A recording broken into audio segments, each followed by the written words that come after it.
I now will turn to someone I have admired for so long, and I cannot tell you how I'm thrilled beyond belief, because I've never met Tawakkol, and she's extraordinary, and she's even more extraordinary when she's speaking in Arabic as opposed to English. And I wish so all of you learn some Arabic and listen to her speaking. She's a Nobel Prize winner 2011. You all know her. She's an extraordinary human being, and I'm thrilled that you're with us, Tawakkol. The world today is witnessing, as now we've heard from the three panelists who've spoken before us, you know, a strong backlash, right? A strong backlash, and we see where it's coming from now. The US is almost leading it. What should the international community do differently, or should be doing differently, to truly support women leaders and activists on the front lines, right? And many of the conflicts that we see. Yeah. Thank you so much, Mr. Zaid. I'm so happy that we finally met. But of course, we meet, you know, behind the scene with our struggle for human rights, and I follow your work before and now. Okay, this is a very important question. What can the international community do to support women in the front line? First, let's admit that now all human rights charters, conventions, agreement is under threat. It is not just, you know, the women's rights. Now the international human rights or international institutions is really, really under threat. The world order itself is under threat. So the most important thing for the international community, who is really care about peace,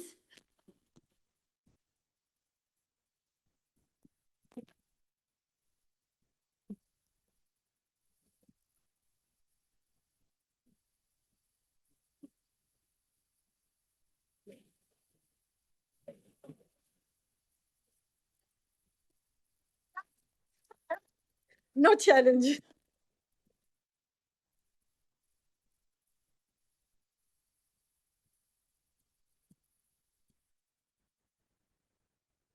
I think that's amazing. Yeah. Someone obviously is not happy. Yeah, so now the international community is, and the one who really, really care about the global and peace and security should now gather themselves to protect the world order. We need to protect the international institutions. Now the attacking against UN itself, the attacking against the international justice institutions like International Criminal Court, this is the biggest challenge that we face as a human being and as a woman. So today, you know, it's the 80th anniversary of the UN itself. And the UN, most of its conventions, most of its agreements didn't take its place to the implementation. The same thing with the 1325 after, resolution. After 25 years, it's just a slogan. So what we need to turn the words to be an action. And that needs really, really that we all gather ourselves, all governments, NGOs, individuals. We are really, really under a big threat that, no, you know, the authoritarianism is rising. The war conflict is, you know, expanding. The hate and racism is, you know, also expanding and used as a weapons to divide people, to justify the autocracy, to justify the atrocities. And we as a woman, after 25 years of our great resolution, victory of this resolution, we had to unify ourselves to face all this, you know, threats. So what the international community do? All the people, all the governments, the democratic governments, the countries, nations, has to gather themselves to protect the global peace and to protect the global security. How? By many things. First, don't give up in front of the dictatorial camps. The dictators, they gather themselves day after day. and they became stronger and stronger, and we became weaker and weaker. First, because the international community, the superpower democratic countries, they give up their values, principles from one hand, and from the other hand, they started to frustrate the honest people or honest NGOs or in honest government. They started to frustrate that, what can we do? Everything is collapsed. No, we shouldn't give up. We shouldn't give up. We individuals, we NGOs, we governments, and we were discussing about yesterday how all the governments in front of the Trump speech that they were silenced. Nobody defend at least to their country. The same thing with other things. Also, the genocide that is happening in Gaza. Now I'm so satisfied, I'm so happy, and thank you for every country that recognized Palestine in this very important moment. This is a very important victory for women, for children, for people in Palestine and in humanity. But this should be before. Now, after the recognition, how we'll make this recognition to protect women and children in Palestine? The same thing in my country, Yemen, that suffer a lot from wars and from militia, from Houthi militia, and from wars that waged by, Saudi and Emirates and Iran. And the same thing now we in Ukraine, in Sudan, in Congo. So the suffer is everywhere. How can we do? How can we unite ourselves? I assure you that we can do it together. We have to believe in ourselves. We have to unite ourselves, and we have to believe on the young people. The international community has a lot of things to do. First thing, they have now to gather themselves to protect the world order. Thank you. Thank you for that. We now turn to the question and answer portion, and I would like to also thank all the panelists for their interventions. But I'm going to abuse the role of coordinator or moderator to raise the first question. And that is this. The question is, who leads? Right? Who leads this movement, not just WPS, but the broader movement? If it's everyone, which is what we like to think, all of civil society, grassroots activists, those on the front lines, it's effectively no one, especially when you have these moments. So the question is, who's leading? Is it Mexico and France and Ireland and Japan? Is it a collection of sort of not-for-profits and NGOs? Who's organizing and orchestrating the strategies here?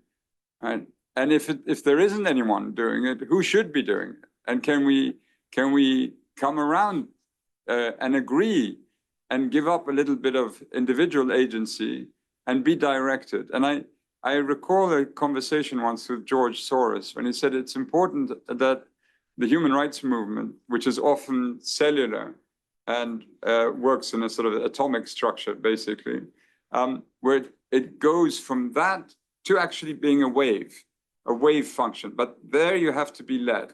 Recognizable champions at the top that everyone gathers behind. So the question is it a question that we need to actually bear in mind? Or is it really not that important and I'm just embellishing it for the sake of creating a discussion? I assure you I'm not, because I don't know the answer myself, really. But if any of you would like to tackle it, I'd be happy to give you the floor, or we can go straight to the audience. Well, I'll let you think about this. Okay, I will answer the question about who lead. The problem now, really, there is a very there is lack of leadership on all the planet.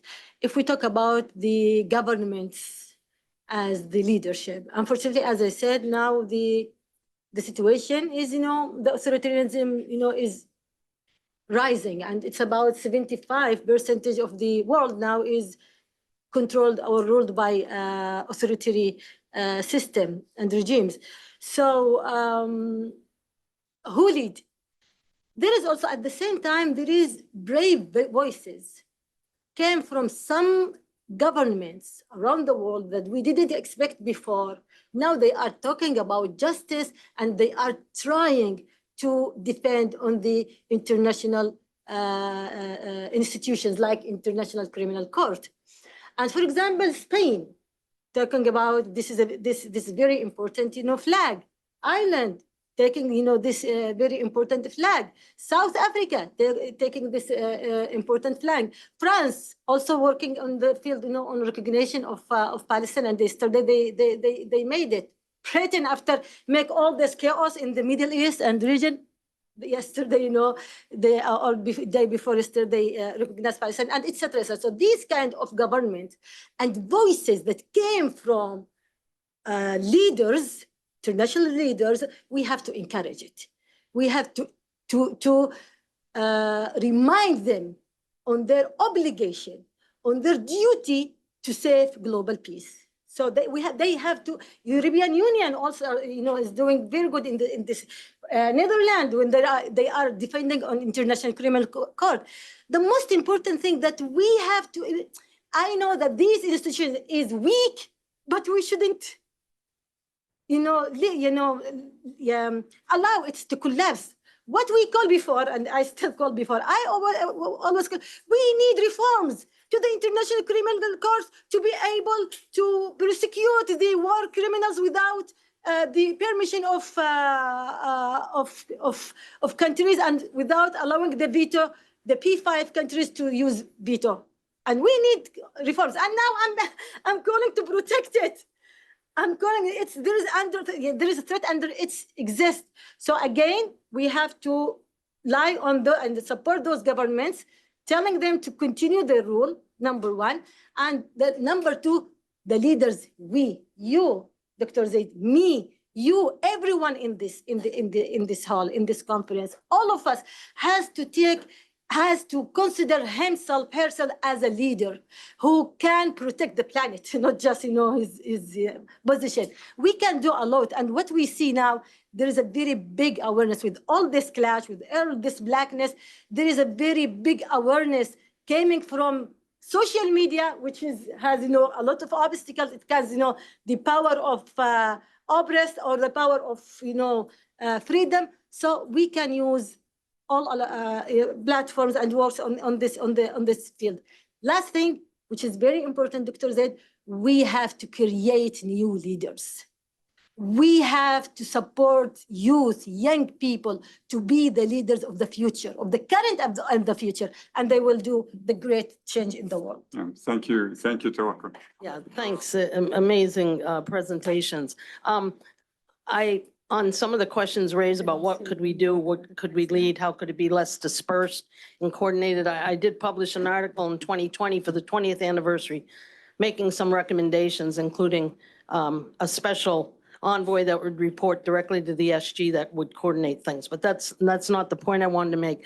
We were talking about the lack of funding for civil society organizations, the plight of women on the ground from Afghanistan to Gaza to Yemen, et cetera. And I was struck, and I'll be a little nerdy, Zayed, when I saw the draft supplementary budget by the SG for special political missions.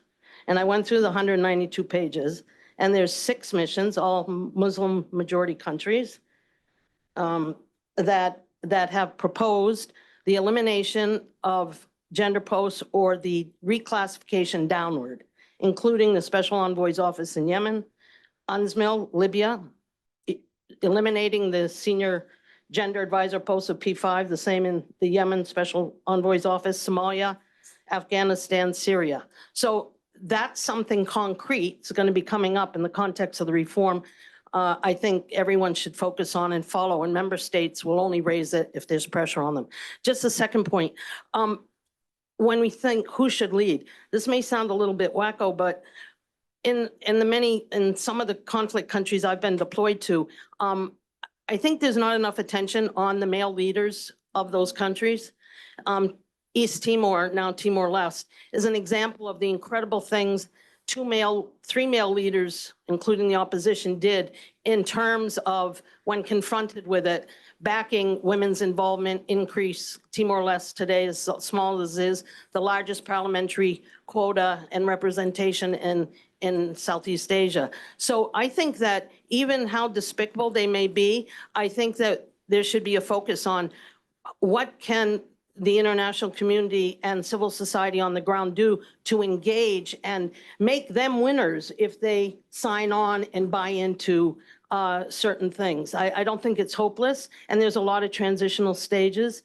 The Taliban's, more challenging one, and I think it is disgraceful. 4 years, women have never been under such draconian measures, and I think the world isn't speaking out enough. So I feel very badly. Thank you, Nina. Thank you. So, and now Tawakkol has said the last word before we turn to Phoebe. So Tawakkol, please. Okay, thank you so much. But regarding the woman in Afghanistan, I know that women in Afghanistan was betrayed by the United States and Britain and on a superpower that occupied Afghanistan, and they said they will support democracy and human rights there, and then they hand it over to Taliban.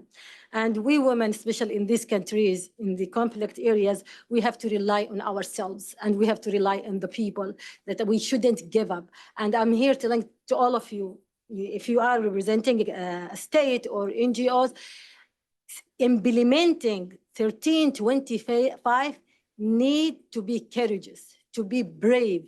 That means standing with people, helping people, supporting people to end dictatorship, to end occupation. Otherwise, talking just about quota, and that is the final battle for us as a woman live in the under conflict and wars. We need to liberate our societies. The liberation of women go together with the liberation of all society. So be brave. And when we talk about donation, we find a lot of lack of donation toward those women in the field who fight corruption, who fight dictatorship, and who fight occupation. So we have to ask ourselves, what did we do for implementing 1325? I'm optimistic because I'm seeing the change coming from the people and from women in the land and from the young people in the land. Thank you. Thank you so much. Thank you, Tawakkol. Whenever I listen to her, my blood goes up. But thank you all for being here, and we hope you'll continue to join us as we continue to tackle these issues. Thank you.